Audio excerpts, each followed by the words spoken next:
প্রিয় দর্শক, আসসালামু আলাইকুম। আমি ডক্টর বজলুর রহিম রিপন, বাত ব্যথা, প্যারালাইসিস ও স্পোর্টস ইনজুরি স্পেশালিস্ট। প্রিয় দর্শক, এই যে আমাদের পিএলআইডি খুবই কমন একটা রোগ, অনেকের ক্ষেত্রেই হয়ে থাকে। এই পিএলআইডি আসলে কি কারণে হয় সেই বিষয়টি নিয়ে আপনাদের সাথে কিছু তথ্য শেয়ার করতে চাই। পিএলআইডির কিন্তু একক কোনো কারণে হয় তা নয়, এটা মাল্টিফ্যাক্টোরিয়াল, অর্থাৎ বহুবিধ কারণে পিএলআইডি হতে পারে। এর মধ্যে প্রধানতম যে কারণটি সেটি হচ্ছে যে বয়সজনিত কারণে ডিজেনারেশন হয়ে আপনার পিএলআইডি হওয়ার সম্ভাবনা থাকে। অর্থাৎ বয়স যখন বেড়ে যায় তখন ডিস্কের পানি শুকিয়ে যায় এবং ডিস্কের যে স্থিতিস্থাপকতা আছে সেটি কমে যায়, ফলে ছোট ছোট ফাটল ধরে, ফলে ডিস্কের যে মূল যে নিউক্লিয়াস পালপোসাস বাইরে বের হওয়ার সম্ভাবনা বেশি থাকে। আবার অনেক সময় দেখা যায় যে জেনেটিক কারণও থাকে, অর্থাৎ বংশগত কারণে বা জেনেটিক্স কারণেও কিন্তু অনেকের ডিস্ক দ্রুত ক্ষয় যায়, ফলে সে কারণেও ডিস্ক প্রলাপস হওয়ার সম্ভাবনা অনেক ক্ষেত্রেই থাকে। ভারী জিনিস যদি হঠাৎ কেউ উঠাতে যান ভুল ভঙ্গিতে, সেক্ষেত্রেও কিন্তু ডিস্ক বের হয়ে যাওয়ার চান্স অনেকাংশেই বেশি থাকে। বা অনেক সময় দেখা যায় যে দীর্ঘ দিন যাবত একই পজিশনে সামনে দিকে কাজ করলে সেক্ষেত্রেও ডিস্ক প্রলাপস হওয়ার একটা সম্ভাবনা থেকে যায়। বা অতিরিক্ত ওজন যদি থাকে, সেই অতিরিক্ত ওজনের কারণেও ডিস্কের উপর চাপ পড়ে ডিস্ক প্রলাপস হওয়ার সম্ভাবনা থাকে। যারা ধূমপান করেন, বিশেষ করে ধূমপান করলে যেটি হয়, ডিস্কের মধ্যে রক্তের সার্কুলেশনটা কম হয়, ফলে ডিস্ক পুষ্টি কম পায়, ফলে ডিস্ক প্রলাপস হওয়ার বা ডিস্ক দুর্বল হয়ে প্রলাপস হওয়ার চান্স থাকে। এছাড়াও অনেক সময় দেখা যায় যে দুর্ঘটনাজনিত কারণে, বিশেষ করে যদি কোনো কারণে পড়ে যায় বা আঘাত পায়, সে কারণেও ডিস্ক প্রলাপস হতে পারে। তো ডিস্ক প্রলাপসের কারণ আসলে মাল্টিফ্যাক্টোরিয়াল, বিভিন্ন কারণে হতে পারে। সুতরাং প্রিয় দর্শক, ডিস্ক প্রলাপস হলে বা পিএলআইডি হলে, পিএলআইডির কারণে কোমর ব্যথা হলে, অর্থাৎ পিএলআইডি হলে যেটি হয় সাধারণত কোমরে ব্যথা হয়। ব্যথা অনেক সময় পায়ের পিছন দিক থেকে একদম পায়ের তলা পর্যন্ত চলে যেতে পারে, পায়ে ঝিঝি, অবশ অবশ, ভারী ভারী ভাব থাকতে পারে। তো এই ধরনের পিএলআইডির ক্ষেত্রে আমাদের মূল চিকিৎসা ব্যবস্থাটা কি সেটি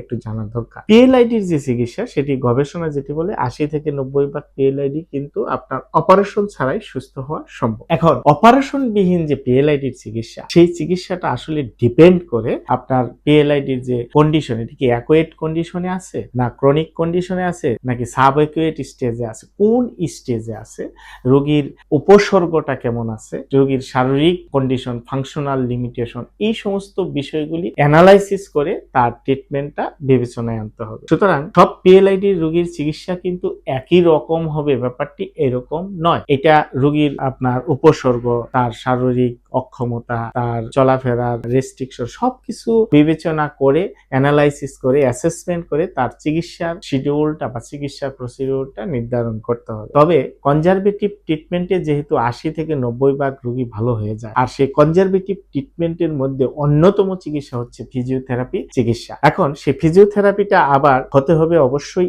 এভিডেন্স বেসড, এবং এভিডেন্স বেসড ফিজিওথেরাপি চিকিৎসাটা ডিপেন্ড করে রোগীর যে উপসর্গ, রোগীর যে আপনার চলাফেরা, রোগীর আপনার ফাংশনাল কন্ডিশন বা অক্ষমতা, সবকিছু বিবেচনা করে কোন স্টেজে কোন ধরনের ফিজিওথেরাপি, সেটা একজন ফিজিওথেরাপি চিকিৎসক নির্ধারণ করবেন। এখানে সাধারণত যেটি করা হয় যে পেশেন্ট এডুকেশনটা এই ধরনের পিএলআইডি রোগীদের ক্ষেত্রে খুবই জরুরি। অর্থাৎ ব্যথা আপনার ভয়ের তেমন কোনো কারণ নয়, ব্যথা চিকিৎসা হলেই ঠিক হয়ে যায়, এটা রোগীকে এনশিওর করা। কারণ পিএলআইডি রোগীরা কিন্তু খুব টেনশনে পড়ে যায়, কারণ প্রচুর ব্যথা থাকে, সহজে কমতে চায় না। সুতরাং তাকে ব্যথা সম্পর্কে এডুকেশন দিতে হবে। দ্বিতীয় বিষয়টি হচ্ছে যে তার পোশ্চার বা শরীরের যে ভঙ্গিমাটা, তার বসার ভঙ্গিমা, দাঁড়ানোর ভঙ্গিমা, চলাফেরার ভঙ্গিমা, সবকিছু তাকে ট্রেন্ড আপ করা। কারণ এই চলাফেরার সাথে, উঠা বসার শরীরের ভঙ্গিমার সাথে কিন্তু পিএলআইডির একটা রিলেশন আছে। বিশেষ করে সামনে ঝুঁকে যে কাজগুলি, সেগুলি কম করা, দীর্ঘ সময় একটানা বসে কাজ না করা, বা ব্যাক সাপোর্ট ইউজ করা, এই ধরনের কিছু বিষয় এখানে ইম্পর্টেন্সি আছে। 3 নম্বর হচ্ছে তার আর্গোনমিক কারেকশন করা। আর্গোনমিক মানে হচ্ছে তিনি যে কর্মস্থলে কাজ করেন, বিশেষ করে যদি কেউ কম্পিউটার ওয়ার্ক করেন, তাহলে তার কম্পিউটারের মনিটর লেভেলটা তার আই লেভেলে হতে হবে, তার চেয়ার টেবিলটা তার বডির সাথে সামঞ্জস্য বা মিল রেখে তৈরি করতে হবে। এনভায়রনমেন্টাল ফ্যাক্টর এখানে মাথায় রাখতে হবে, যেটাকে আর্গোনমিক কারেকশন বলা হয়। এখানে patient education, posture correction, ergonomic correction, এগুলি কিন্তু পিএলআইডি রোগীর জন্য খুবই জরুরি। তারপরে আসে আমাদের এক্সারসাইজ। এই এক্সারসাইজের ক্ষেত্রে আমাদের সবচেয়ে ভালো হচ্ছে ডিরেকশনাল প্রিফারেন্স এক্সারসাইজ, যেটি আমাদের ম্যাকেনজি এক্সারসাইজ। সাধারণত পিএলআইডির ক্ষেত্রে ব্যাক এক্সটেনশন এক্সারসাইজটা খুবই কার্যকরী ভূমিকা রাখে।